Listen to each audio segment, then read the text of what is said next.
3 drops of black ink on cream paper, a lawyer's trembling hand, and 27 years of silent devotion finally rewarded.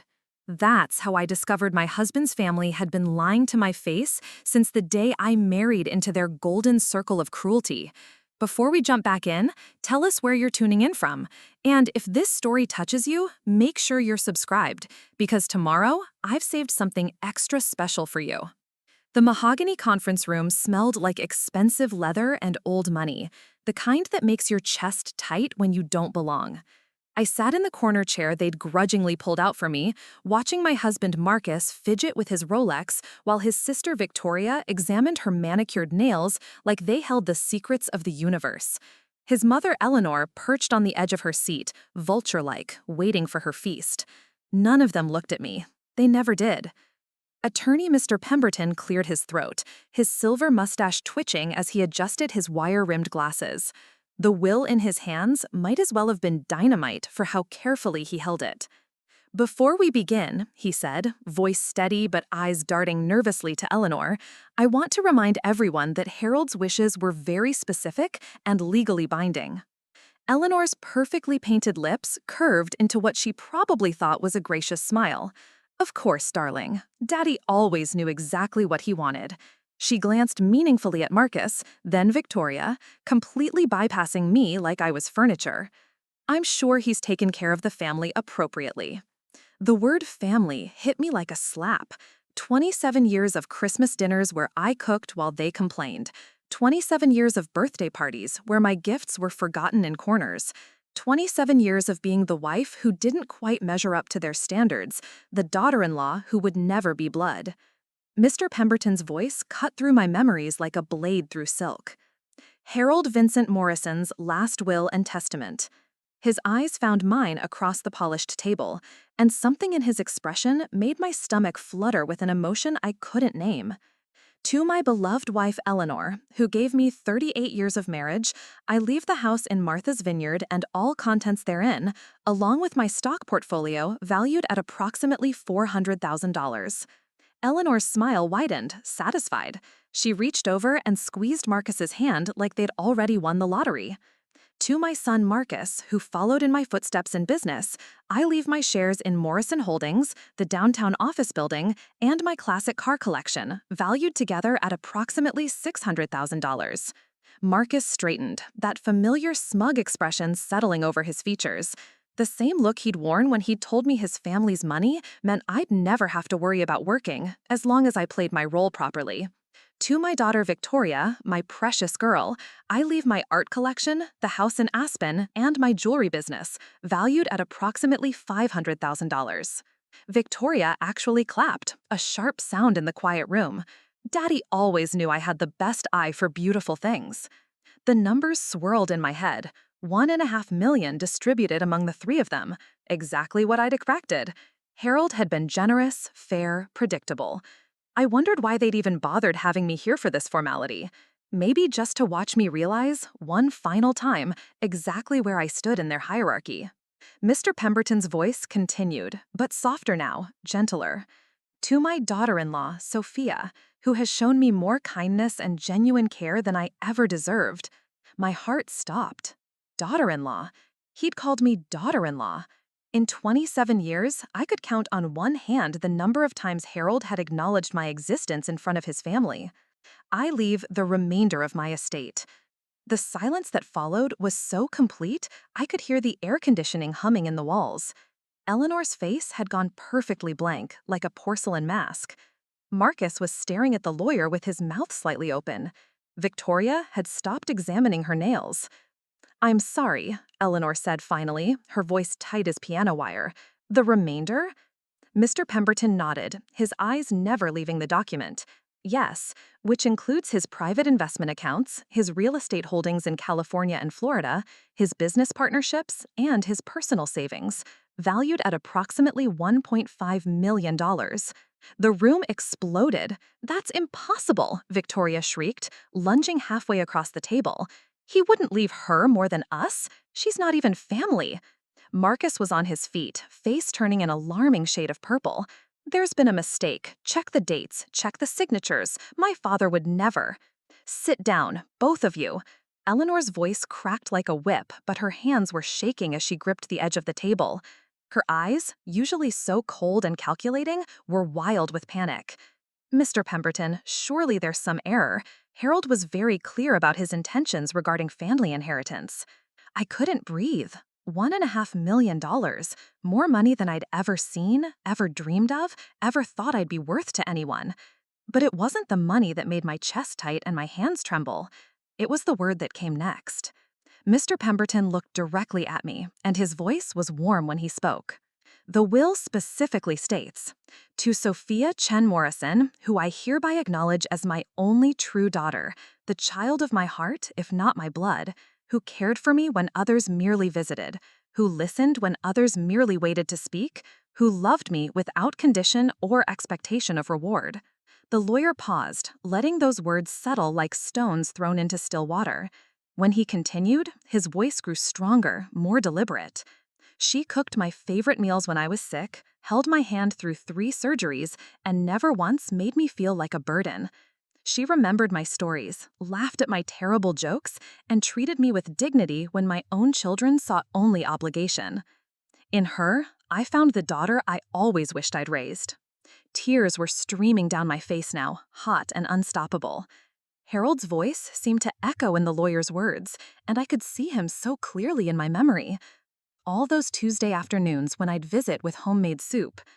All those nights I'd sat beside his hospital bed when pneumonia nearly took him, reading aloud from his favorite mystery novels while Marcus and Victoria argued about his care in the hallway. All those Sunday dinners where he'd sneak me grateful smiles while his family criticized everything, from my cooking to my clothes to my accent. He'd seen it all. He'd remembered.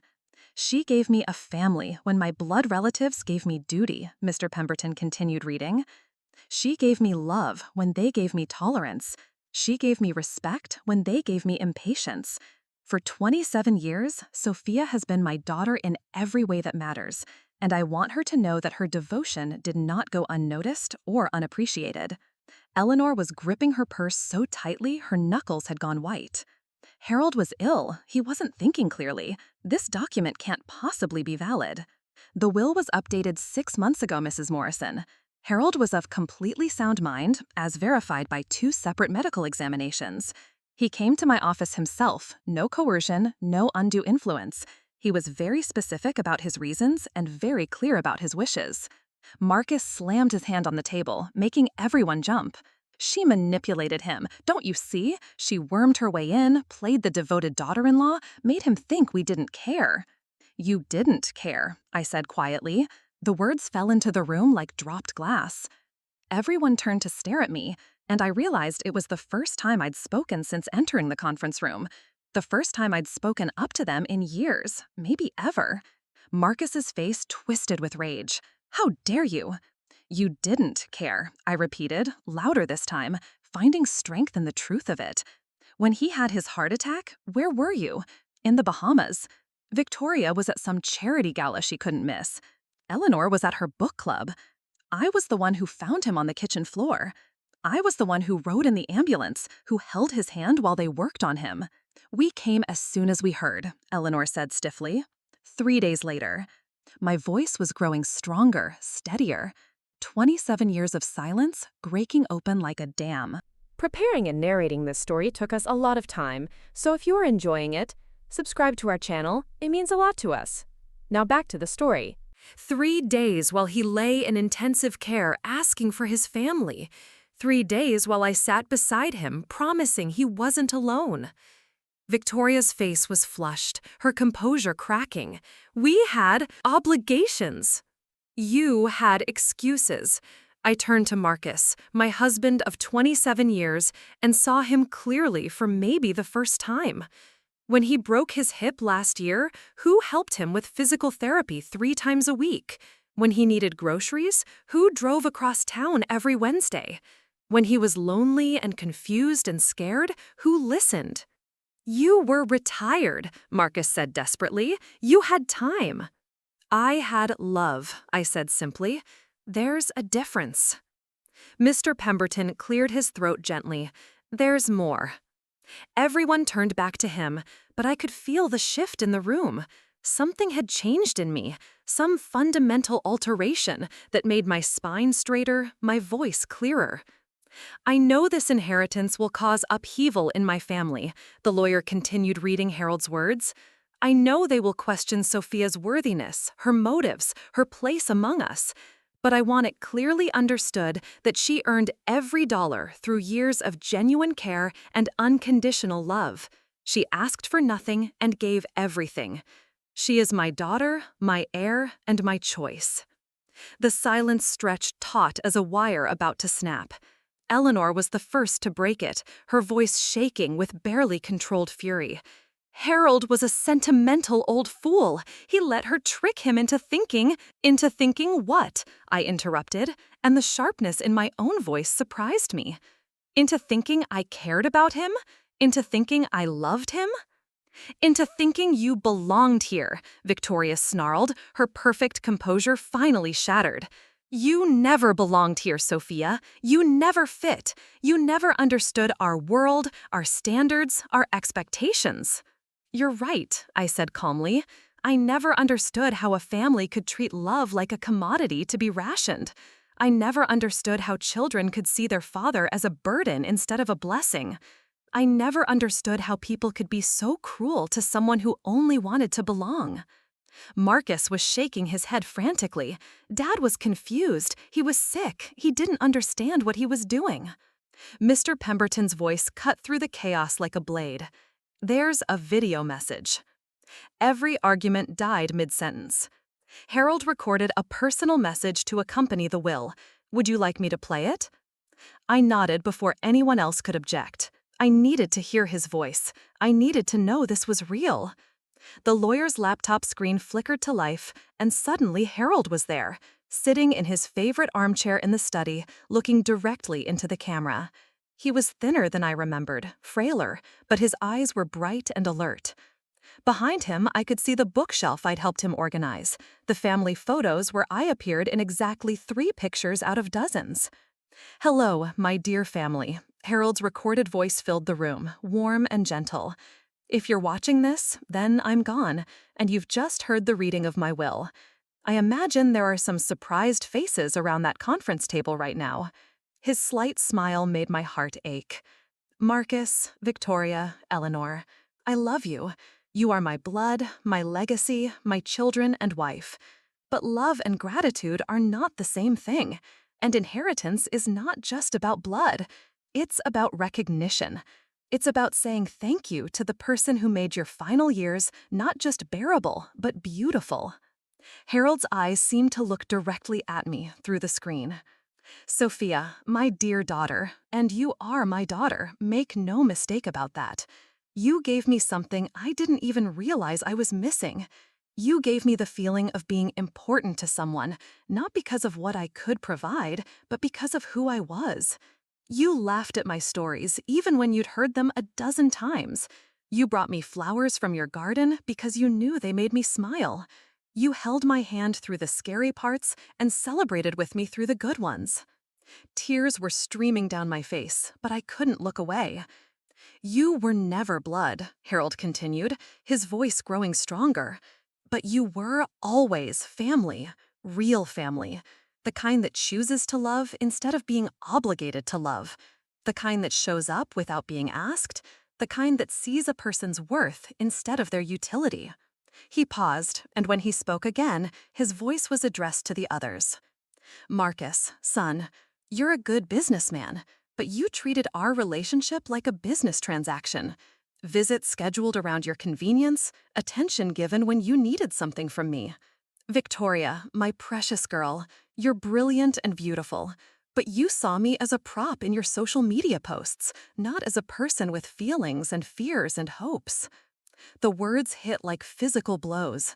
Marcus had gone pale, Victoria was crying, and Eleanor looked like she'd aged 10 years in 10 minutes.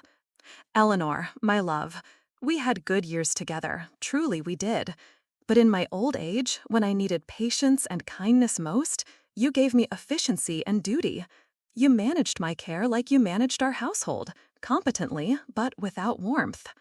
Harold's image leaned forward slightly, and his voice grew gentle but firm.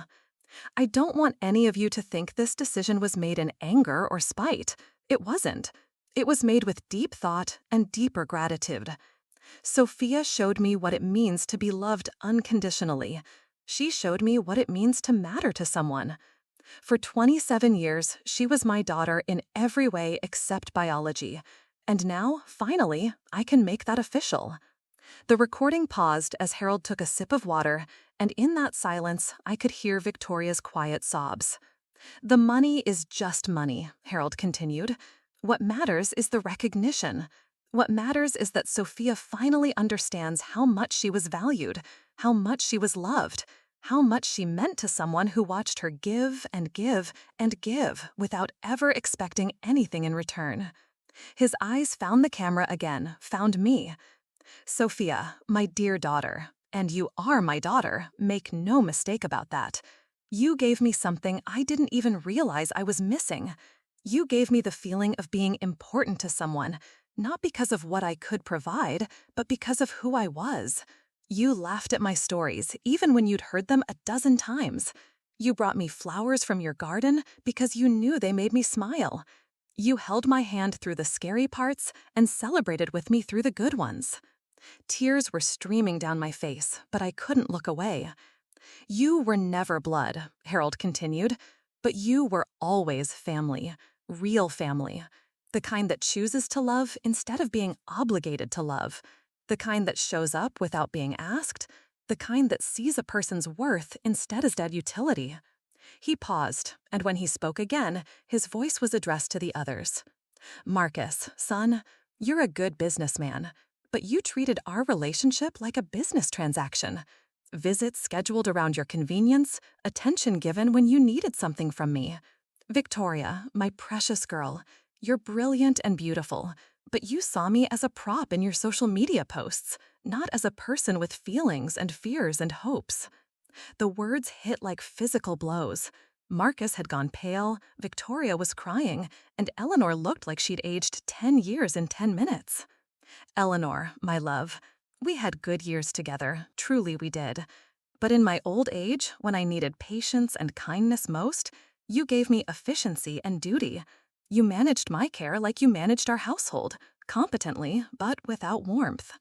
Harold's image leaned forward slightly, and his voice grew gentle but firm. I don't want any of you to think this decision was made in anger or spite. It wasn't. It was made with deep thought and deeper gratitude. Sophia showed me what it means to be loved unconditionally. She showed me what it means to matter to someone.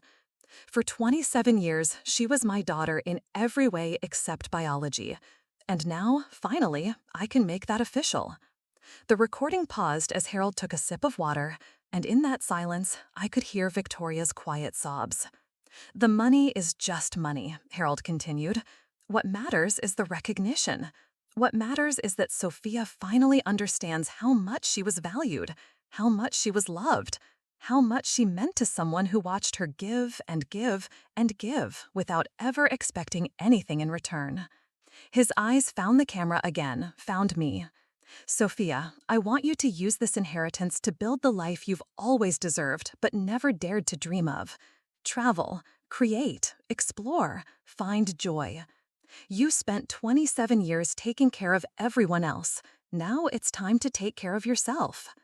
The video ended, leaving the conference room in absolute silence. I was crying so hard I could barely see.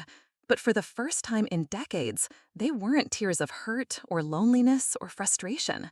They were tears of recognition, of validation, of love finally acknowledged and returned. This is insane, Marcus whispered, but there was no fight left in his voice. She's not his daughter. She's my wife. She was both, Mr. Pemberton said quietly, and Harold chose to honor the relationship that meant more to him. Eleanor stood up suddenly, her chair scraping against the polished floor. Her composure was completely gone now, her perfect facade cracked and crumbling. 27 years, she said, her voice shaking.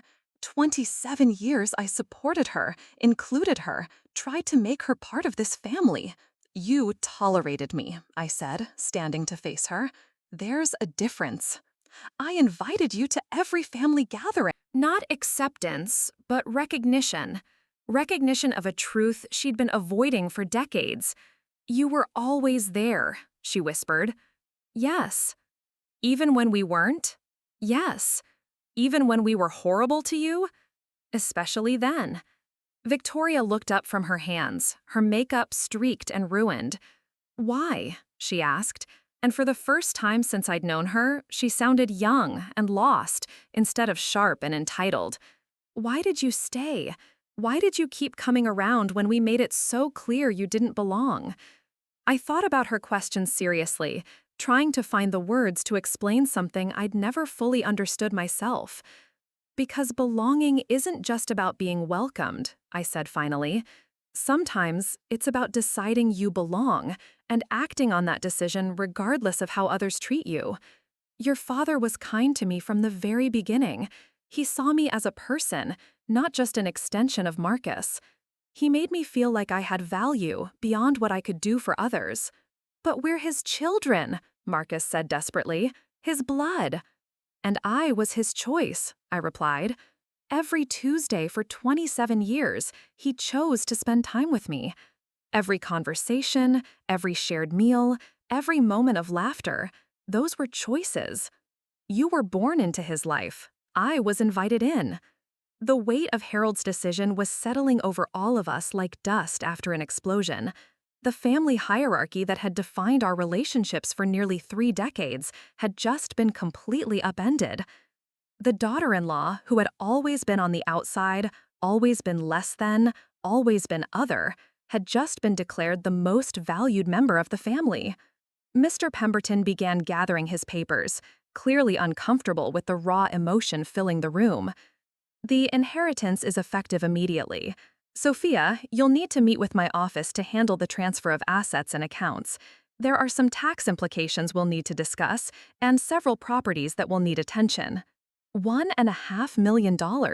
Properties in California and Florida, business partnerships, investment accounts. The practical reality of Harold's gift was beginning to sink in, but it felt surreal, like something happening to someone else. There must be a way to contest this, Eleanor said, but her voice lacked conviction. The will is ironclad, Mr. Pemberton replied. Harold was very thorough. He anticipated challenges and took steps to ensure his wishes would be honored. What steps? Marcus demanded. The lawyer hesitated, then opened another folder. Harold documented his relationship with each family member extensively. He kept detailed records of visits, phone calls, care provided, and emotional support given. The evidence overwhelmingly supports his decision. He kept records. Of course he did. Harold had always been methodical, organized, precise, but the idea that he'd been documenting our interactions, measuring and weighing our relationships, felt both touching and heartbreaking. He was building a case, Victoria said wonderingly. He knew this would be challenged. He knew this would be a shock, Mr. Pemberton corrected. He wanted to make sure his reasoning was clear. Eleanor sank back into her chair, looking every one of her 72 years. He really saw us that way? As neglectful? As uncaring?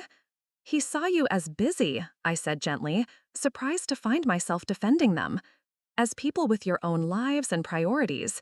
But he also saw me as someone who made him a priority. You manipulated him, Marcus said, but there was no conviction in the accusation anymore. You had to have manipulated him. I loved him, I said simply. I loved him because he was kind to me when no one else was. I loved him because he treated me like I mattered. I loved him because he was the closest thing to a father I'd had since my own died. The admission hung in the air between us. I'd never said that out loud before, never acknowledged even to myself how much Harold's acceptance had meant to me. My own parents had died in a car accident just 2 years after I'd married Marcus, and his family had never quite filled that void. Except for Harold, somehow, quietly and without fanfare, he'd become the parent I'd lost. He replaced us with you, Victoria whispered. No, I said firmly. He added me to you. There's a difference. She shook her head. He left you more than he left us combined. That's replacement. I thought about that, about the mathematics of inheritance and love, about what Harold's decision really meant. Maybe, I admitted, or maybe he was trying to balance the scales. You had his name, his blood, his social status, his business connections, his legacy. I had Tuesday afternoon vivets and Christmas cookies. And now you have $1.5 million. Now I have proof that I mattered to someone. The silence that followed was different from the others, not shocked or angry, but contemplative.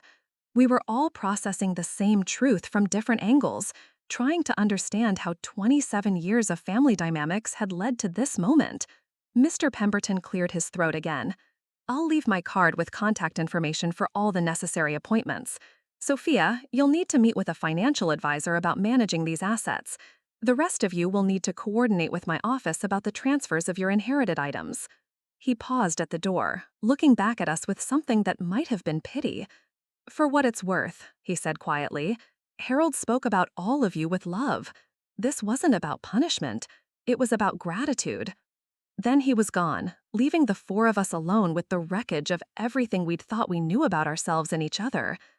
Eleanor was the first to stand, moving slowly like an old woman, though she'd never seemed old to me before.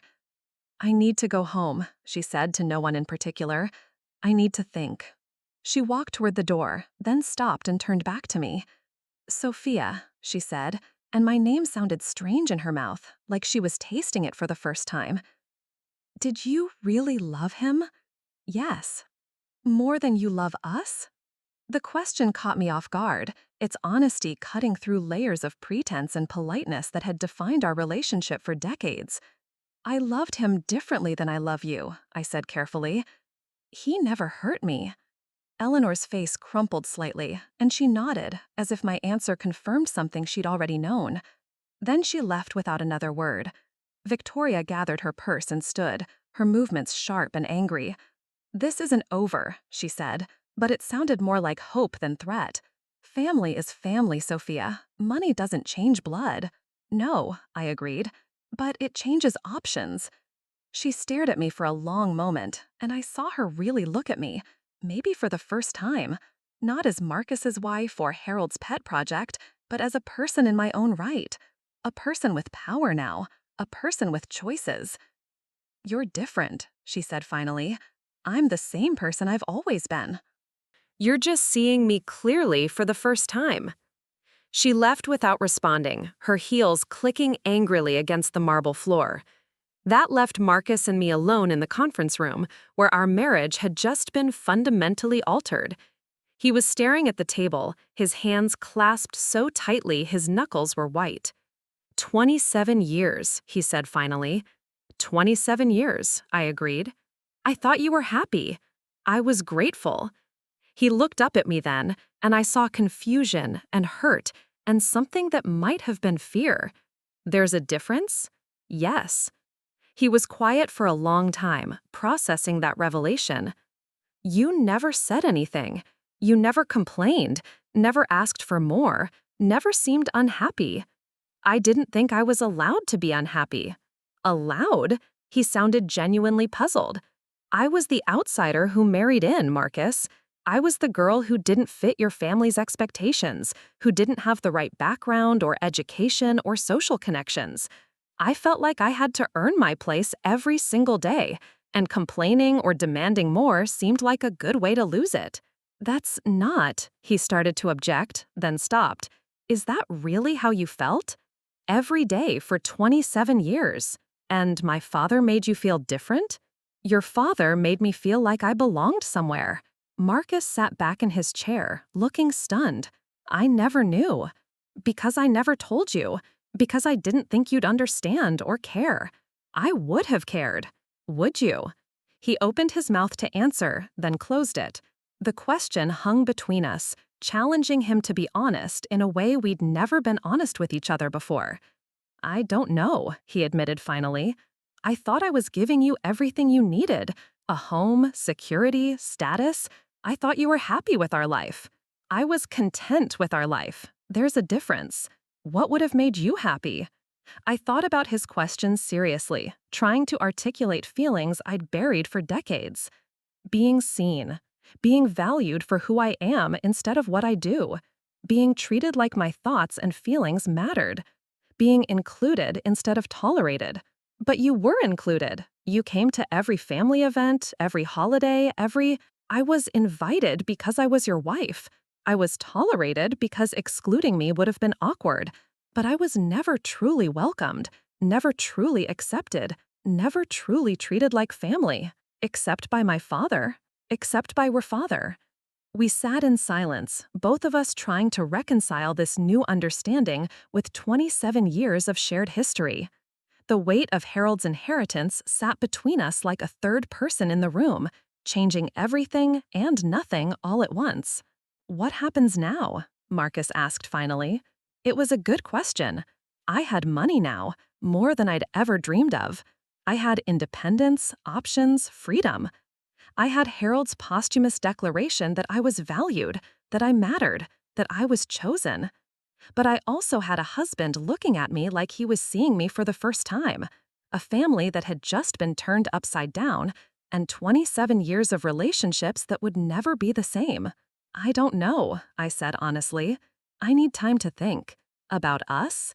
About everything." He nodded, understanding in his eyes for maybe the first time since I'd known him. "Take all the time you need." As I walked out of that conference room and into the bright afternoon sunlight, I felt something I hadn't experienced in decades. I felt powerful. Not because of the money, though that certainly helped, but because someone had finally seen my worth and declared it publicly. Someone had finally said, out loud and legally binding, that I mattered. Harold's gift wasn't just financial. It was validation, it was recognition, it was love made manifest in a way that couldn't be denied or dismissed or forgotten. For 27 years, I had been the daughter-in-law who didn't quite belong. Now I was the daughter who belonged most of all. And that's when I heard them whisper my name from behind the door. The voice belonged to my sister-in-law, Rebecca, Marcus's younger sister who lived 3 states away and only surfaced during major family crises or holidays that required her presence for appearances. She stood in my kitchen doorway at 7 in the morning, still wearing yesterday's designer traveling clothes, her usually perfect blonde bob disheveled from what must have been a red-eye flight. Her eyes were swollen from crying, but the fury radiating from her was unmistakable. "You poisonous little snake," she hissed, stepping into my sanctuary without invitation. "How long did you plan this? How many years did you spend whispering lies into a sick old man's ear?" I tightened my grip on my coffee mug, the warmth grounding me against the storm that had just blown into my peaceful morning. 3 days had passed since the will reading, 3 days of blessed silence while I tried to process Harold's gift and what it meant for my future. I should have known the calm wouldn't last. "Good morning, Rebecca," I said evenly, not moving from my position at the kitchen counter. "I wasn't expecting you." "Of course you weren't," she snarled, her perfectly manicured hands clenched into fists. "You thought you could steal my father's money and skip town before anyone could stop you. Well, surprise. I'm here, and I'm not leaving until you fix this mess." Her father. Not Harold, not Grandpa Harold, but my father, like she was claiming ownership. Rebecca had visited Harold exactly 4 times in the past 5 years, and only then because Eleanor had guilted her into it. She'd spend each visit checking her phone, making excuses to leave early, and treating Harold like an obligation to be endured rather than a person to be cherished. "I haven't stolen anything," I replied calmly. "Harold left me a gift. There's a difference." "A gift?" Rebecca's laugh was sharp enough to cut glass. $1.5 million isn't a gift. It's theft with legal paperwork. You manipulated a vulnerable old man and everyone knows it." I studied her face, noting the desperation beneath the rage. Rebecca had always been the family member who lived beyond her means, constantly juggling credit cards and taking loans against her inheritance expectations. Harold's decision hadn't just hurt her feelings, it had destroyed her financial plans. "What do you need the money for, Rebecca?" I asked quietly. Her composure cracked for just a moment, revealing the panic underneath. "That's none of your business." Medical bills? Debt? Bad investments? Shut up, she whispered, but the fight was already draining from her voice. Just shut up and give us back what's ours. It was never yours, I said gently. It was Harold's to give as he chose. Rebecca's face crumpled, and suddenly she looked less like the polished socialite she presented to the world, and more like a frightened woman facing consequences she'd never prepared for. You don't understand, she said, sinking into one of my kitchen chairs uninvited. I owe people money, serious people. I was counting on that inheritance to pay them back. What kind of people? She buried her face in her hands. The kind who don't accept excuses. I felt a twist of something that might have been sympathy. Rebecca had never been kind to me, had never treated me as anything more than an inconvenient addition to family gatherings, but she was still Marcus's sister. She was still family, in the complicated way that family persists despite everything. How much do you owe? 200,000, she whispered without looking up, maybe more with interest. The number hung between us like a death sentence. I thought about Harold's inheritance, about the freedom and security it represented, about the validation it had given me. I thought about the woman sitting at my kitchen table, broken and terrified, and facing consequences that might destroy her life. Rebecca, I said carefully, even if I wanted to help you, I can't just give you Harold's money. It's not that simple. Her head snapped up, hope flickering in her tear-swollen eyes. But you could. You could loan it to me, or give me a portion of what Dad left you. You could fix this. Why would I do that? The question seemed to confuse her. Because we're family. Are we? I asked. Because for 27 years, you've made it very clear that I'm not really part of this family. You've ignored me, dismissed me, treated me like I was invisible. And now, suddenly, when you need something from me, I'm family? Rebecca's face flushed red. That's not, we never. You forgot my birthday every single year, I continued, my voice staying level despite the emotions churning underneath. You forgot my wedding anniversary. You never asked about my life, my interests, my dreams. You never included me in sister conversations or shopping trips or girls' nights. You tolerated me when you had to and ignored me when you could.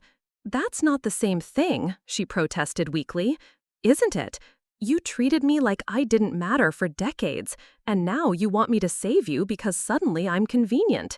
Rebecca stood up abruptly. That's not, we never. You forgot my birthday every single year, I continued, my voice staying level despite the emotions churning underneath. You forgot my wedding anniversary. You never asked about my life, my interests, my dreams. You never included me in sister conversations or shopping trips or girls' nights. You tolerated me when you had to and ignored me when you could. That's not the same thing, she protested weakly. Isn't it? You treated me like I didn't matter for decades, and now you want me to save you because suddenly I'm convenient. Rebecca stood up abruptly, her chair scraping against the floor. Fine, she said, her voice brittle with forced bravado. Fine, be selfish. Keep the money that should have gone to his real children. But don't pretend you're some kind of saint, Sophia. You're just as greedy as anyone else. Maybe I am, I admitted, but at least I'm honest about it. She stormed toward the door, then stopped and turned back, her expression desperate. Please, she said, and the words sounded foreign in her mouth. I'm begging you. These people will hurt me if I don't pay them back. Then maybe you should have thought about that before you borrowed money you couldn't repay. I thought I could handle it. I thought Dad would leave me enough to cover everything. You thought wrong. Rebecca stared at me for a long moment, and I saw the exact instant when she realized I wasn't going to save her. The hope died in her eyes, replaced by something cold and calculating. You'll regret this, she said quietly. Family sticks together, Sophia, and you just proved you're not family. After she left, I sat alone in my kitchen, staring at my reflection in the black coffee that had gone cold while we talked. Rebecca's words echoed in my head, challenging the narrative I'd been building about Harold's gift and my place in this family. Was I being selfish? Was I supposed to share Harold's inheritance with the people who had spent decades making me feel small and unwelcome? Did Harold's love for me come with an obligation to love them in return? The questions followed me through the day as I went about my normal routine. Grocery shopping, cleaning house, tending my garden, all the mundane activities that had filled my life for 27 years. But everything felt different now, colored by the knowledge that I had choices I'd never had before. I was pulling weeds from the rosebed Harold had helped me plant 3 years ago when I heard the second voice whisper my name from behind the garden gate. Marcus stood there, looking haggard and uncertain, like he'd been wrestling with demons all night. He wore his work clothes, but they were wrinkled and his tie was crooked, details that would have been unthinkable for him just a week ago. The controlled, confident businessman I'd married had been replaced by someone I barely recognized. "Sophia," he said, and my name sounded heavy in his mouth. "We need to talk."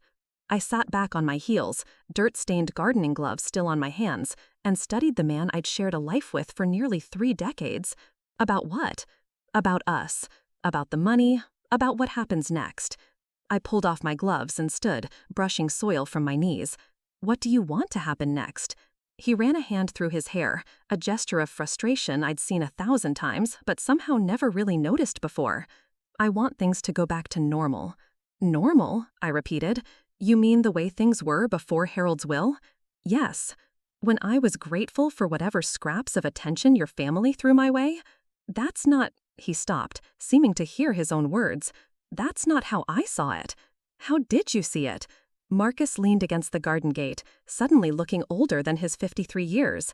"I saw a happy marriage, a stable life, a wife who seemed content with what we've built together."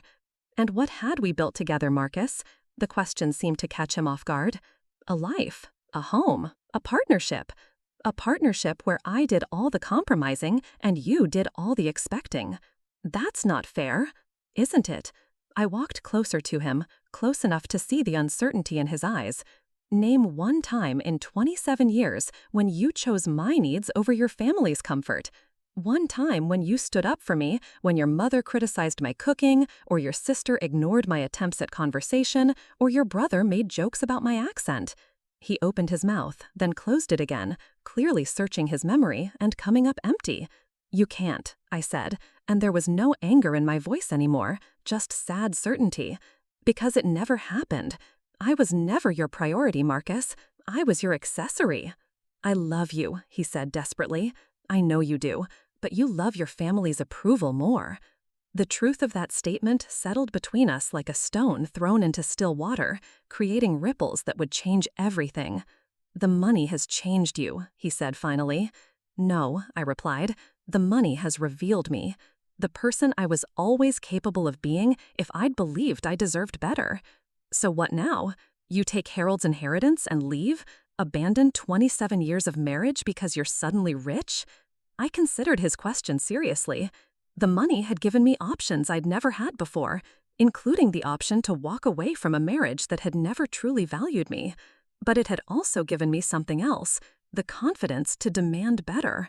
"I don't know," I said honestly. "I'm still figuring that out." "What would it take?" Marcus asked, and I heard desperation creeping into his voice. "What would it take for you to stay?"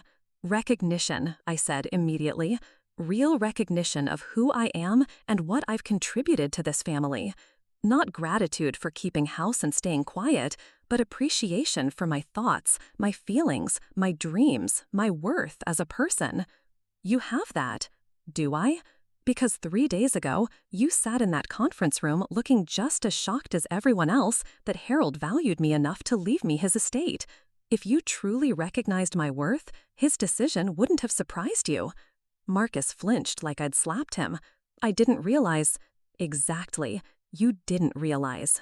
For 27 years, you didn't realize that I was slowly disappearing into the role your family created for me. You didn't realize that I was suffocating under the weight of trying to earn acceptance from people who had decided before they met me that I wasn't good enough. But you seemed happy. I seemed grateful. There's a difference."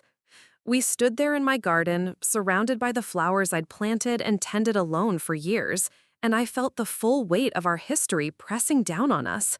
27 years of miscommunication, of assumptions, of love that had never quite been enough to bridge the gap between who I was and who they needed me to be. "I want to try," Marcus said quietly. I want to do better. Why now? Because I have money? Because I suddenly have power you can't ignore?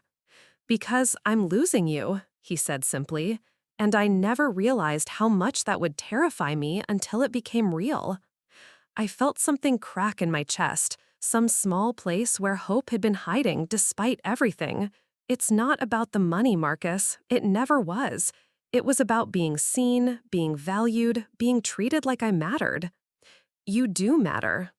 To Harold, yes. To your family? I shook my head. To you? Yes, he said fiercely. To me, absolutely yes. Then prove it. The challenge hung between us, simple but enormous.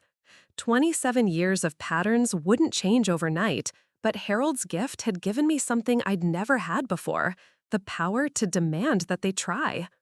How? Marcus asked. Stand up for me. The next time your mother makes one of her little comments about my background or my cooking or my clothes, tell her to stop. The next time Victoria acts like I'm invisible, call her on it. The next time your family treats me like an outsider, remind them that I'm your wife and I deserve respect. And if I do that, if I change, will you stay? I looked at this man I'd loved for nearly 3 decades, this flawed, complicated person who had never quite understood what I needed, but was finally asking the right questions. I'll consider it, I said. It wasn't the answer he wanted, but it was honest. Harold's inheritance had given me choices, and for the first time in my adult life, I wasn't going to make decisions based on other people's comfort or expectations. Marcus nodded, understanding in his eyes. That's fair. He turned to leave, then stopped and looked back at me. Sophia, for what it's worth, I'm sorry. I'm sorry I didn't see what was happening. I'm sorry I didn't protect you better. I'm sorry it took losing you to make me realize what I had. After he left, I returned to my gardening, but my hands were shaking as I worked. Change was terrifying, even positive change, even necessary change. I've spent so many years being one version of myself that becoming someone new felt like stepping off a cliff into unknown territory. But Harold's voice seemed to echo in the afternoon air, reminding me that love should lift you up, not wear you down. That family should celebrate you, not diminish you. That belonging to someone should make you more yourself, not less. I was deadheading roses when I heard the third voice whisper my name from behind the garden shed. Eleanor emerged from the shadows looking like she'd aged a decade in 3 days. Her usually perfect silver hair was unkempt, her designer clothes wrinkled, her makeup smudged. She looked like a woman who'd been staring into mirrors and not liking what she saw reflected back. "May I sit?" she asked, gesturing to the small garden bench Harold had built for me 2 summers ago. I nodded, curious despite myself. Eleanor had never asked permission for anything in all the years I'd known her. She settled onto the bench with the careful movements of someone whose bones suddenly felt fragile. "I've been thinking about what you said at the lawyer's office." "What part?" "About Harold never hurting you." Eleanor's voice was barely above a whisper. "About how that made your love for him different." I waited, sensing she had more to say. "I hurt you," she continued, not looking at me. "Not intentionally, but consistently. For 27 years, I hurt you with my expectations, my corrections, my subtle dismissals. I treated you like a project that never quite met my standards instead of like a person deserving of kindness." The admission hung between us, raw and unexpected. I'd never heard Eleanor acknowledge fault in anything, let alone take responsibility for pain she'd caused. "Why?" I asked. She was quiet for so long, I thought she wasn't going to answer. When she finally spoke, her voice was thick with unshed tears. "Because you were everything I wasn't," she said. "You were warm where I was cold.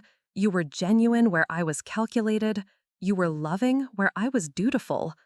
You gave Harold something I never could, and instead of being grateful for that gift, I resented you for it." I felt my own eyes filling with tears. This was the conversation I'd imagined having with Eleanor for decades, but now that it was happening, it felt more sad than satisfying. "Harold loved you," I said gently. "He talked about you constantly. about your early years together, about how proud he was of the life you'd built. But he left you more than he left me. He left you his heart, I said, repeating what I'd told her at the lawyer's office. He left me his gratitude. Eleanor finally looked at me, and I saw decades of regret in her eyes. Do you think less of me now, knowing how Harold really felt? I think you're human, I said honestly. Marriage is complicated. Love is complicated. Harold saw different things in both of us, needed different things from both of us. But he needed you more. He needed me differently. Eleanor reached into her purse and pulled out a small velvet box, placing it on the bench between us. This was my mother's engagement ring. Harold gave it to me 50 years ago, and I wore it until arthritis made it too painful. I want you to have it. I stared at the box, understanding the magnitude of what she was offering. This wasn't just jewelry, it was a family heirloom, a symbol of belonging, an acknowledgement of my place in their history. Eleanor, I can't. You can, she said firmly. You earned it. 27 years of caring for my husband, of making him happy, of giving him joy in his final years. You earned a place in this family, and I'm ashamed it took Harold's death for me to recognize that. You don't have to. Yes, I do.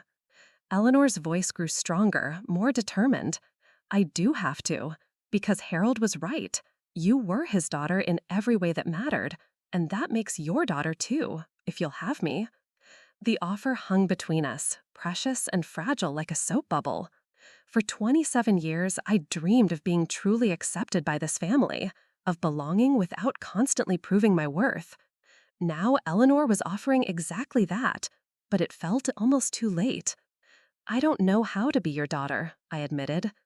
I don't know how to be your mother, Eleanor replied, but maybe we could learn together. I picked up the velvet box and opened it, revealing a stunning vintage ring with a center diamond surrounded by smaller stones in an intricate Art Deco setting.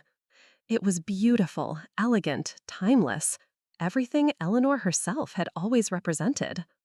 It's beautiful, I whispered. It belongs with someone who understands the value of family, Eleanor said. Someone who chooses love even when it's difficult. Someone like you. I slipped the ring onto my right hand, and it fit perfectly, as if it had been waiting for me all these years. Thank you. Eleanor reached over and took my hand, studying the ring on my finger. Harold would be happy to see you wearing it. He always said you had beautiful hands. He said that? All the time. He noticed everything about you, Sophia. Every kindness, every sacrifice, every moment of joy you brought into his life. I was too proud to see it then, but I see it now. We sat together in the garden as the afternoon light began to fade, two women who had spent decades misunderstanding each other, finally finding common ground in shared grief and love for the man who had brought us together. What happens now? Eleanor asked eventually. I don't know, I said honestly. Everything feels different now. I feel different. The money? The recognition, the validation, the knowledge that someone saw my worth and declared it publicly. I paused, trying to find the right words. For 27 years, I felt like I was begging for scraps of acceptance. Harold's will wasn't just an inheritance. It was an announcement that I never needed to beg. I was always worthy. Eleanor nodded slowly. And now? Now I'm learning what it feels like to believe that. Will you stay? She asked, and I heard genuine fear in her voice. Will you stay with the family, with Marcus? I'm still deciding. What would help you decide? I thought about her question, about what I needed from this family that had never quite known what to do with me. Change, I said finally. Real change. Not just apologies or promises, but actual different behavior. I need to see that you understand why Harold made his choice, and I need to see that you're willing to do better. What would better look like? Inclusion, respect, recognition that I have value beyond what I can do for others. I turned to face her fully. I need to stop being the daughter-in-law who's grateful for whatever scraps of acceptance you throw my way, and start being the daughter who knows she belongs. Eleanor was quiet for a long time, processing what I'd said. That's fair, she said finally. More than fair. It's what you should have had all along. Will the others see it that way? Victoria and Marcus will adjust. They'll have to, because losing you would be losing Harold's legacy twice over. Rebecca. Eleanor sighed. Rebecca has problems that go beyond this inheritance. She's made choices that put her in danger, and she's looking for someone else to fix what she broke. I know. She came by this morning. Eleanor's eyebrows rose. What did she want? Money. To pay off gambling debts, I think. And? I said no. Eleanor studied my face. How did that feel? Terrifying, I admitted, and powerful, and right. Good, Eleanor said firmly. Harold didn't leave you that money so you could bail out family members who've never treated you with kindness. He left it so you could finally put yourself first. Is that what you think I should do? Put myself first? I think you should do whatever makes you happy, Eleanor said. For 27 years, you put everyone else first. Harold's gift was permission to change that pattern. What if putting myself first means leaving? Eleanor's face tightened with pain, but she nodded. Then you should leave. You should do whatever you need to do to feel whole. Even if it breaks apart the family? Sophia, Eleanor said gently, the family was already broken. Harold's will just made it visible. As evening approached and Eleanor prepared to leave, I felt something shifting in my chest. Not forgiveness exactly, but understanding. Eleanor's cruelty had never been intentional. It had been thoughtless, which somehow made it both better and worse. She had hurt me through indifference rather than malice, which felt like a wound that might actually heal. Eleanor, I called as she reached the garden gate. Yes? Thank you. For the ring, for the conversation, for finally seeing me. Thank you for letting me try, she replied, for giving me a chance to do better. After she left, I sat alone in my garden as darkness fell, wearing my new ring and thinking about the day's revelations. 3 family members had come to me, each seeking something different. Rebecca had wanted my money. Marcus had wanted my forgiveness. Eleanor had wanted my acceptance. But for the first time in 27 years, what I wanted mattered too. I was contemplating the implications of that realization when I heard the 4th voice whisper my name from behind the rose trellis. This voice belonged to Dr. Patricia Jennings, Harold's longtime physician, a woman I'd met countless times in hospital waiting rooms and medical offices during his various health crises. She was in her 60s, with kind eyes and gentle hands, and she'd always treated me with the respect that Harold's own family had struggled to show. I hope you don't mind the intrusion, she said, stepping into the circle of light from my porch lamp. I was driving by and saw you in the garden. I wanted to offer my condolences and tell you how sorry I am for your loss. Thank you, Dr. Jennings. That means a lot. Please, call me Patricia. After all these years, I feel like we're old friends. She was right. We had spent hours together in sterile waiting rooms, sharing coffee and conversation while Harold underwent tests and procedures. She'd been one of the few people who had seen how devoted I was to his care, who had acknowledged my role in his life without question or judgment. How are you holding up? She asked, settling onto the bench Eleanor had recently vacated. It's complicated, I said honestly. The grief is real, but so is everything else that's happened since. The inheritance. You know about that? Patricia smiled. Harold talked about it with me extensively. He wanted to make sure his decision was medically sound, that he wasn't making choices based on illness or medication. We had several long conversations about his reasoning. What did he tell you? That he wanted to recognize the person who had shown him what unconditional love looked like. That he wanted to make sure you understood how much your devotion had meant to him. Patricia paused, studying my face in the lamplight. He also said he hoped his gift would give you the courage to finally put yourself first. I'm learning how to do that. It's not easy, is it? Changing patterns that have defined you for decades. No, I admitted. It's terrifying. I keep waiting for someone to tell me I'm being selfish or ungrateful or wrong. Are you being selfish? Maybe, but maybe that's not a bad thing anymore. Patricia nodded. Harold worried about you, you know. He could see how much you sacrificed for his family's comfort, how much of yourself you diminished to fit into their expectations. He used to say you were disappearing a little more each year. The words hit me like a physical blow. He said that? He did, and it broke his heart because he could see your worth so clearly, but he couldn't make his family see it too.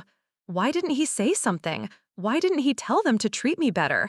He tried, in his way, but Harold was a man of his generation, and family dynamics were complicated for him. He felt guilty about the distance between him and his children, and he didn't want to make things worse by forcing confrontations. Patricia leaned forward, her voice growing gentler. But he could control his will. He could make one final statement about what mattered to him, about who had earned his love and gratitude. Do you think he was right to leave me so much? I think Harold was one of the wisest men I knew, and I think he understood love better than most people. What he gave you wasn't just money, Sophia. It was validation. It was recognition. It was a declaration that you mattered. The family thinks I manipulated him. The family is grieving and shocked and looking for someone to blame. But I was there for Harold's final months, and I can tell you with absolute certainty that his mind was sharp and his decisions were his own. I felt tears starting again, but they were different from the ones I'd shed over the past few days. These weren't tears of grief or confusion or fear. They were tears of relief, of finally understanding that Harold's gift had been given freely and with full awareness of its impact. He left me a video message, I told Patricia, explaining his reasoning. I know. He recorded it in my office, actually. He wanted neutral ground, somewhere his family couldn't later claim had been influenced by medication or emotion. You were there? I was, along with a psychiatrist who evaluated Harold's mental state and confirmed his competency. Harold was very thorough about protecting his decision. The weight of Harold's preparation hit me anew. He hadn't made this choice impulsively or out of spite. He had planned carefully, considered thoroughly, and documented extensively. His gift hadn't been an emotional reaction. It had been a deliberate act of love. What should I do now? I asked. Patricia smiled. Whatever makes you happy. That's what Harold wanted for you. He wanted you to finally have the freedom to choose your own path instead of constantly accommodating everyone else's needs. What if my path leads away from his family? Then that's where it leads. Love doesn't require self-sacrifice, Sophia. Real love wants you to flourish, not diminish. Even if it hurts other people? Even then, you can't make yourself smaller to make others more comfortable forever. Harold understood that, and that's why he gave you the means to finally choose yourself. As Patricia prepared to leave, she handed me a small envelope. Harold asked me to give this to you after the will reading. It's separate from the video message, something more personal. I took the envelope with shaking hands, recognizing Harold's familiar handwriting spelling out my name in careful script. Take your time with it, Patricia said gently. And remember, you don't owe anyone explanations for the choices you make going forward. Harold's gift was about setting you free, not creating new obligations. After she left, I sat alone in my garden, holding Harold's final letter, feeling the weight of possibility stretching out before me like an endless horizon. For the first time in 27 years, my future was entirely my own to determine. The letter could wait. Right now, I just wanted to sit in this moment of pure potential, surrounded by the flowers Harold had helped me plant, wearing the ring Eleanor had given me, carrying the knowledge that I was finally, truly, completely free to choose my own way forward. And that's when I heard them whisper my name from behind the door. The voice belonged to my own conscience, finally clear and strong after years of being silenced by doubt and the desperate need for approval. I sat in my garden as the night settled around me, Harold's unopened letter in my hands, and for the first time in decades, I listened only to myself. The envelope was heavier than it looked, cream-colored paper that felt expensive beneath my fingers. Harold's handwriting on the front was careful but slightly shaky, written by hands that knew their time was limited. I slid my finger under the seal and unfolded 2 pages of his familiar script. "My dearest Sophia," it began, and I could hear his voice in every word. "If you're reading this, then you've survived the storm that my will undoubtedly created. I hope you're somewhere peaceful as you read these words, somewhere that feels like sanctuary." He was right. My garden had always been my sanctuary, the one place where I felt completely myself. Even now, surrounded by the chaos of family upheaval and life-changing decisions, the familiar scent of jasmine and the soft rustle of leaves in the evening breeze grounded me. I want you to know that every decision I made regarding my estate was deliberate and carefully considered. The money I left you isn't charity or pity or even simple gratitude, though gratitude certainly played a part. It's recognition, Sophia. It's my formal acknowledgement that you gave me something precious that money can't buy. The feeling of being truly seen and valued for who I was, rather than what I could provide. I paused in my reading, wiping away tears that came without warning. Even in death, Harold was still teaching me about my own worth. You're probably facing pressure from my family right now. They're probably questioning your motives, your worthiness, your right to inherit what they consider theirs by blood. I expected this, and I want you to know that their reaction doesn't change the truth of what you meant to me or what you deserve. The letter seemed to anticipate every conversation I'd had since leaving the lawyer's office. Harold had known his family well, had predicted their responses with unsettling accuracy. I've left you this money not just as a gift, but as a tool. Use it to build the life you've always deserved but never dared to dream of. Travel to the places you've only seen in books. Create the art you've always talked about but never had time to pursue. Start the business you mentioned once over Christmas dinner 3 years ago. Buy the little cottage by the sea that made your eyes light up when we drove past it last spring. I remembered that cottage, a charming blue-shingled house with white trim and a garden gate that opened directly onto the beach. Harold had noticed me slowing down as we passed it, had seen the longing in my face even when I thought I was hiding it well. Most importantly, use this inheritance to finally put yourself first. For 27 years, you've been everyone's caretaker, everyone's support system, everyone's second choice. You've accommodated and compromised and diminished yourself to fit into spaces that were too small for your spirit.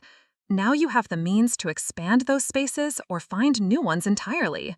The truth of his words hit me like a physical force. I had spent nearly 3 decades making myself smaller, quieter, more acceptable to people who had never quite accepted me anyway. Harold's gift wasn't just financial. It was permission to finally take up space in my own life. If my family truly loves you, and I believe some of them do, despite their flaws, they will support your happiness, even if it makes them uncomfortable. If they don't, then you'll know where you truly stand and can make decisions accordingly. Either way, you'll finally have the power to choose. I folded the letter and leaned back on my garden bench, staring up at the stars that were just becoming visible in the darkening sky. Harold's words had crystallized something that had been forming in my mind for days. The understanding that this inheritance wasn't just about money. It was about agency. It was about the right to determine my own path without needing anyone else's permission or approval. The sound of footsteps on gravel interrupted my contemplation. I looked up to see Victoria approaching through the garden gate, her usual confidence replaced by something that looked almost like humility. She moved carefully, as if afraid I might disappear if she came too close too quickly. "I hope I'm not intruding," she said, stopping several feet away from my bench. "I saw your light on and thought—" Well, I thought maybe we should talk. I studied her face in the lamplight, noting the absence of her usual perfectly applied makeup and the casual clothes that looked foreign on someone who typically dressed like she was attending a board meeting. "What did you want to talk about?" Victoria gestured to the empty space beside me on the bench. "May I?" I nodded, curious about this subdued version of Harold's daughter. Victoria had always been the most volatile member of the family, quick to anger and slow to forgive, but the woman sitting beside me seemed stripped of her usual armor. "I've been thinking about what you said at the lawyer's office," she began, her voice quieter than I'd ever heard it, "about how we treated you all these years, about how we made you feel like an outsider. And I think you were right. The admission seemed to cost her something. I think we were cruel without meaning to be cruel. We were exclusive without realizing how exclusion felt from the other side. Why are you telling me this now?" Victoria was quiet for a long moment, staring at her hands folded in her lap. "Because I'm 38 years old, and I just realized I don't know how to have a real relationship with anyone. My marriage failed because I couldn't stop competing with my husband for dominance. My friendships are all superficial because I never learned how to be vulnerable with people. My relationship with my father was distant because I was too proud to admit I needed his approval." She looked up at me, and I saw tears shining in her eyes. "But you knew how to love him. You knew how to be present with him, how to care for him without expecting anything in return. You knew how to make him feel valued and important and cherished. So I want to learn how to do that. I want to learn how to love people the way you loved my father. The request hung between us, vulnerable and unexpected. Victoria had never asked me for anything before, had never even acknowledged that I might have something to teach her. "Why would you want to learn from me?" I asked. "You've spent 27 years making it clear that you think I'm beneath your notice." Victoria flinched. Because I was wrong. Because I was so focused on protecting what I thought was mine that I never bothered to see what you were actually offering. Because my father saw something in you that I was too blind to recognize. What did he see?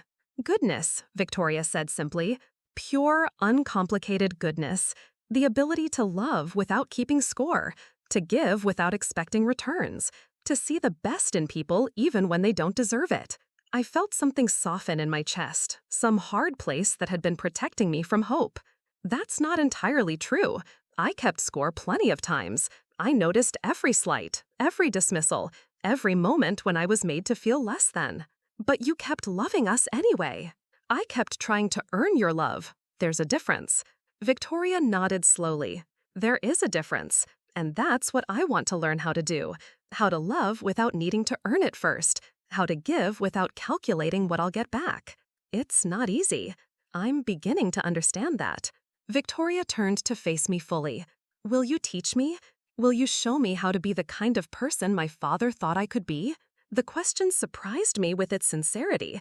Victoria, who had never needed anything from me before, was asking for the one thing I actually knew how to give. Guidance on how to love imperfectly but genuinely. I don't know if I'm the right teacher, I said honestly. I'm still learning myself. But you're willing to learn. That's more than I've been willing to do for most of my life. I thought about Harold's letter, about his wish for me to finally put myself first. Teaching Victoria how to love better would be another act of service, another way of putting someone else's needs before my own. But maybe, for once, it could be a choice rather than an obligation. If I did agree to help you, I said carefully, it would have to be on my terms. No more dismissiveness, no more casual cruelty, no more treating me like I'm invisible when it's convenient. Done. And you'd have to accept that I might not stay. That Harold's inheritance has given me options I've never had before, and I might choose to use them. Victoria's face tightened with something that might have been fear. Where would you go? I don't know yet. That's the point. For the first time in my adult life, I get to decide based on what I want rather than what everyone else needs from me. What do you want? It was such a simple question, but it hit me like a revelation. What did I want? Not what did Marcus need from me, or what would make Eleanor comfortable, or what would keep the family peace. What did Sophia Chen Morrison want for her own life? I want to matter, I said finally. I want to be seen and valued and appreciated for who I am, not just for what I can do for other people. I want relationships that feed my soul instead of draining it. I want to wake up excited about my day instead of dreading the ways I'll have to diminish myself to make it through. Do you think you could have that with us, with this family? I don't know, I said honestly. The patterns we've established are pretty deeply entrenched. Change is hard, especially when it requires people to admit they've been wrong for decades. Victoria was quiet for a long time, processing what I'd said. When she finally spoke, her voice was small but determined. What if we started over? Not pretending the past didn't happen, but choosing to build something new going forward. What would that look like? I don't know. I've never had to rebuild a relationship before. I usually just discard people when things get complicated. Victoria managed a rueful smile. But maybe you could teach me that too. The offer was tempting in ways I hadn't expected. Victoria had always been the family member who seemed most beyond redemption, most committed to her patterns of selfishness and cruelty. But the woman sitting beside me seemed genuinely committed to change, genuinely willing to do the hard work of becoming someone better. I'll think about it, I said finally. That's all I can ask for. Victoria stood to leave, then hesitated. Sophia, thank you for loving my father the way you did. Thank you for giving him joy in his final years. Thank you for showing him what real family looks like. After she left, I sat alone in my garden for a long time, Harold's letter in one hand and Eleanor's ring on the other, contemplating the strange turns my life had taken in just a few days. 5 family members had come to me since the will reading, each seeking something different. But more importantly, each interaction had revealed something new about who I was becoming. I was no longer the grateful daughter-in-law who accepted whatever scraps of affection were thrown my way. I was no longer the woman who made herself smaller to accommodate everyone else's comfort. Harold's inheritance had given me more than money. It had given me permission to take up space, to have opinions, to make demands, to choose my own path forward. The sound of a car door slamming interrupted my contemplation. I looked up to see Marcus walking through my garden gate, but this version of my husband looked different from the man who had visited earlier. His shoulders were straighter, his expression more determined, his movements more purposeful. "We need to finish our conversation," he said without preamble. "Do we?"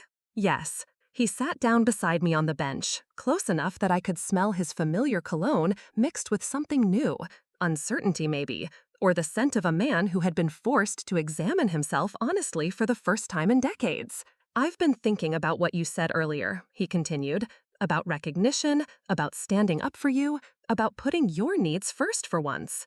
And you're right. I've failed you as a husband. I've failed you as a partner. I've failed you as a friend." Marcus turned to face me, and I saw something in his eyes I'd never seen before, genuine remorse mixed with determination. "But I want to do better. I want to be the husband you deserved all along." "Why now? What's changed?" "You have," he said simply. "The way you stood up to Rebecca this morning, the way you talked to my mother, the way you're finally demanding to be treated with respect, it's like watching you become yourself for the first time." "I've always been myself." "No, you've been the version of yourself you thought we wanted. The accommodating version, the grateful version, the version that never caused problems or made demands." Marcus reached for my hand, then stopped himself, as if suddenly uncertain of his right to touch me. "But this version, the one who knows her worth and isn't afraid to demand recognition, this is who you really are, isn't it?" "I've always been myself." "No, you've been the version of yourself you thought we wanted. The accommodating version, the grateful version, the version that never caused problems or made demands." Marcus reached for my hand, then stopped himself, as if suddenly uncertain of his right to touch me. "But this version, the one who knows her worth and isn't afraid to demand recognition, this is who you really are, isn't it?" "I've always been myself." "No, you've been the version of yourself you thought we wanted. The accommodating version, the grateful version, the version that never caused problems or made demands." Marcus reached for my hand, then stopped himself, as if suddenly uncertain of his right to touch me. "But this version, the one who knows her worth and isn't afraid to demand recognition, this is who you really are, isn't it?" I considered his question seriously. Was this new assertiveness really who I was, or was it just a reaction to Harold's validation? "I think it's who I always could have been if I'd believed I deserved better." "You do deserve better. You've always deserved better than what I gave you. So what are you offering now?" Marcus took a deep breath, as if preparing for a difficult conversation. "Everything. Complete partnership. Equal say in all decisions. Respect for your opinions, your dreams, your needs. An end to putting my family's comfort above your happiness." That's a pretty big promise. It's a pretty big debt to repay. 27 years of taking you for granted doesn't get erased overnight, but I want to try. I studied his face, looking for signs of the old Marcus, the one who made grand gestures when he was in trouble, but reverted to old patterns once the crisis passed. But something in his expression seemed different this time, more grounded, more aware of the weight of what he was promising. "What makes you think you can actually change?" I asked. "What makes this different from every other time you've promised to do better?" "Because I finally understand what I'm losing," he said quietly. "I finally understand that you're not just my wife. You're a complete person with your own worth, your own dreams, your own right to happiness. And I finally understand that if I don't change, I'm going to lose the best thing that ever happened to me. And if I choose to leave anyway, if I decide that 27 years of patterns can't be overcome." Marcus was quiet for a long moment, and I could see him wrestling with possibilities he'd never had to consider before. Then I'll support your decision, he said finally, because that's what love actually means, wanting someone to be happy, even if their happiness doesn't include you. The words hit me with unexpected force. In 27 years of marriage, Marcus had never once put my happiness above his own comfort. The fact that he was offering to do so now, even hypothetically, felt like a seismic shift. I need time, I said. I need space to figure out who I am when I'm not constantly trying to earn approval or avoid conflict. Harold's gift gave me options I've never had before, and I need to explore what those options might look like. How much time? I don't know, months maybe, maybe longer. Marcus nodded, though I could see the fear in his eyes. What can I do while you're figuring things out? Change, I said simply. Start treating Victoria and Rebecca and your mother with the same patience you're offering me. Start recognizing when you're being dismissive or controlling or thoughtless. Start building the patterns now that you want to have in place if I decide to come back. And if you don't come back, then you'll still be a better person than you were before. Marcus stood up slowly, as if his bones had suddenly gotten heavier. Where will you go? I don't know yet. Maybe I'll travel, see some of the places Harold and I talked about. Maybe I'll take art classes, try some of the creative pursuits I gave up when I got married. Maybe I'll just rent a small apartment somewhere and learn how to live alone for the first time in my life. The cottage, Marcus said suddenly. The blue one by the sea that you always slow down to look at when we drive by. You're thinking about the cottage. I was surprised he'd noticed my fascination with that little house. Maybe. It's for sale, he said quietly. Has been for 3 months now. I looked it up after I noticed how often you mentioned it. You looked it up? I thought maybe someday when we retired, we could… But that was before I understood that we decisions needed to actually include you. Marcus managed a sad smile. You should buy it. You should buy it and fill it with art supplies and books and whatever else makes you happy. The generosity of the gesture caught me off guard. Marcus was encouraging me to buy a house that would take me away from him, supporting a dream that might exclude him entirely. It was perhaps the most selfish thing he'd ever said to me. Thank you, I said softly. For what? For finally seeing me, for finally understanding what I need, for being willing to let me go if that's what makes me happy. Marcus leaned down and kissed the top of my head, a gesture so gentle and reverent it brought tears to my eyes. 27 years too late, but yes, I finally see you, Sophia, and you're beautiful. After he left, I sat alone in my garden for what I knew would be the last time as the woman I had been for nearly 3 decades. Harold's letter had given me permission to change. My conversations with his family had shown me what that change might look like. And my own heart, finally free to speak honestly, was telling me what I wanted to do next. I pulled out my phone and called the real estate agent whose number I'd memorized months ago, but never dared to dial. I'd like to make an offer on the cottage, I said when she answered. The blue one on Ocean View Drive. I'd like to make an offer tonight. 2 hours later, I was the owner of a small blue cottage with white trim and a garden gate that opened directly onto the beach. Harold's inheritance had given me the means to buy it outright. No mortgage, no debt, no obligation to anyone but myself. I walked through my current house one last time, taking inventory of 27 years of accumulated life. Most of it would stay with Marcus. The furniture we'd chosen together, the art that reflected his taste more than mine, the books that belonged to our shared history. I would take my personal things, my clothes, my photographs, and the few items that were truly mine. In the morning, I would start packing. In a week, I would move to my cottage by the sea. In a month, I would begin the art classes I'd always wanted to take. In a year, I would have built a life that belonged entirely to me. But tonight, I sat in Harold's favorite chair in what had been our living room and opened the small jewelry box that held Eleanor's mother's ring. The diamonds caught the lamplight and threw rainbows on the wall, beautiful and precious and mine. I thought about the conversation I would have with Marcus tomorrow, about the divorce papers we would need to file, about the division of assets, and the end of a marriage that had lasted nearly 3 decades. It should have felt sad, should have felt like failure, should have felt like loss. Instead, it felt like freedom. I thought about Harold's video message, about his hope that I would finally put myself first. I thought about his letter, about his encouragement to build the life I'd always deserved. I thought about his inheritance, about the gift that had given me not just money, but agency, not just security, but the power to choose. For 27 years, I had been Harold's unofficial daughter, Marcus's accommodating wife, the Morrison family's grateful outsider. Now, finally, I was becoming Sophia Chen, artist, cottage owner, woman of independent means, person of recognized worth. In my cottage by the sea, I would plant a garden in Harold's memory. I would fill the rooms with art and music and laughter. I would invite the family members who learned to see me clearly and set boundaries with the ones who didn't. I would build friendships based on mutual respect rather than obligation. I would create a life that honored the gift Harold had given me, not just the money, but the understanding that I had always been worth of love.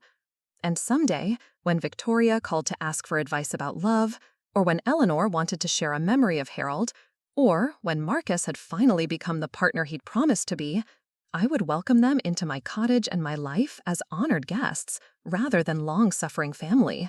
But for now, I sat in the lamplight, wearing Eleanor's ring and planning my future, finally free to whisper my own name and know that I was listening. Up next, you've got 2 more standout stories right on your screen. If this one hit the mark, you won't want to pass these up. Just click and check them out.